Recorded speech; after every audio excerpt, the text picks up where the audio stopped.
മടവാക്കര കാച്ചക്കടവിൽ മണലിപ്പുഴയിലേക്ക് വീണ് ഒഴുക്കിൽപ്പെട്ട കാർ 4 ദിവസം കഴിഞ്ഞിട്ടും കണ്ടെത്താനായില്ല. വളവുള്ള റോഡിൽ പുഴയിലേക്ക് തുറന്നു കിടക്കുന്ന ഭാഗത്ത് സുരക്ഷാ വേലി നിർമ്മിക്കുമെന്ന് നെന്മണിക്കര പഞ്ചായത്ത് അധികൃതർ. ബുധനാഴ്ച പുലർച്ചെയാണ് മടവാക്കര കാച്ചക്കടവിൽ അപകടമുണ്ടായത്.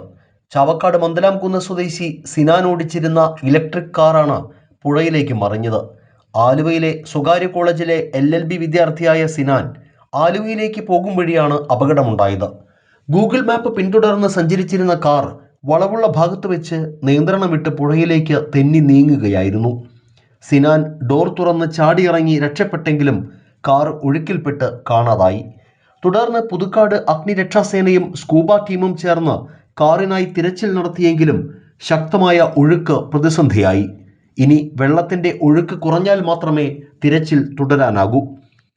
പാലിയേക്കരയിലെ ടോൾ ഒഴിവാക്കി ദേശീയപാതയിലേക്ക് പ്രവേശിക്കാനാകുന്ന പാതയായതിനാൽ നിരവധി വാഹനങ്ങളാണ് ഇതുവഴി സഞ്ചരിക്കുന്നത്. കാർ യാത്രക്കാരാണ് കൂടുതലായും ഈ പാത തിരഞ്ഞെടുക്കുന്നത്. കാച്ചക്കടവിന് സമീപത്ത് വളവുള്ള ഭാഗത്ത് റോഡ് പുഴയിലേക്ക് തുറന്നു കിടക്കുന്ന രീതിയിലാണ്. മേഖലയിൽ രാത്രിയിൽ വെളിച്ചമില്ലാത്തതും പ്രതിസന്ധിയാണ്. വഴി പരിചിതമല്ലാത്തവർ ഇവിടെ അപകടത്തിൽപ്പെടാനുള്ള സാധ്യത കൂടുതലാണ്.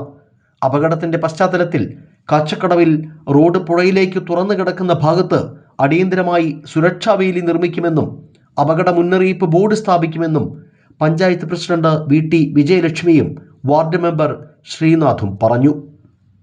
കഴിഞ്ഞ ദിവസം പുലർച്ചെ ചാവക്കാട് സ്വദേശിയായ സിനാൻ എന്ന വിദ്യാർത്ഥി ഓടിച്ചു വന്നിരുന്ന ഇലക്ട്രിക് കാർ പുഴയിൽ വീണ് അപകടമുണ്ടായ മടവാക്കര കാഴ്ചക്കടവ് ഭാഗത്താണ് നമ്മളിപ്പോൾ നിൽക്കുന്നത്. ഇവിടെ റോഡ് വളവുള്ള ഭാഗത്ത് റോഡ് പുഴയിലേക്ക് തുറന്നു കിടക്കുന്ന രീതിയിലാണ്.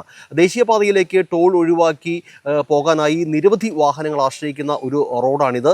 ഏതായാലും ഈ വളവുള്ള ഭാഗത്ത് പുഴയിലേക്ക് തുറന്നു കിടക്കുന്ന ഭാഗത്ത് ഒരു സുരക്ഷാ വേലി താൽക്കാലികമായെങ്കിലും നിർമ്മിച്ച് അപകട സാധ്യതകൾ ഒഴിവാക്കണമെന്നാണ് ഈ പ്രദേശവാസികളും യാത്രക്കാരുമൊക്കെ ആവശ്യപ്പെടുന്നത്.